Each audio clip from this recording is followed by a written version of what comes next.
রাজনন্দিনী সারের শেয়ার 42% বাড়িয়ে দিয়েছে অপর্ণা, সেটা আবার 7 দিনেই। তো পুরোটা জানতে ভিডিওটিতে লাইক দিয়ে চ্যানেলটা সাবস্ক্রাইব করে দেখতে থাকুন।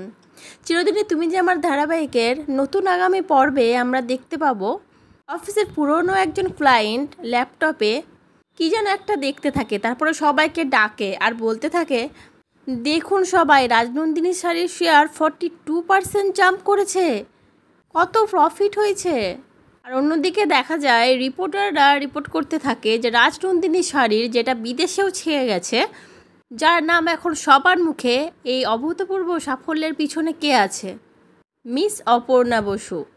অন্যদিকে দেখা যায় এসব খবর দেখে কিঙ্করের তো মাথা খারাপ হয়ে যায়। সে ভুরু কুচকে কিছু একটা ভাবার চেষ্টা করে যে কি করে পসিবল হলো এটা। আর এতে খুব খুশি হয়ে যায় আর্য স্যার। সে মুচকি মুচকি হেসে অপর্ণার দিকে তাকিয়ে থাকে। তারপরে আর্য স্যার আস্তে আস্তে এগিয়ে যায় অপর্ণার দিকে। অপর্ণাও হাসি হাসি মুখ করে তাকিয়ে থাকে আর্যর দিকে। এবার কি দুজনের ভুল বোঝাবুঝি মিটবে?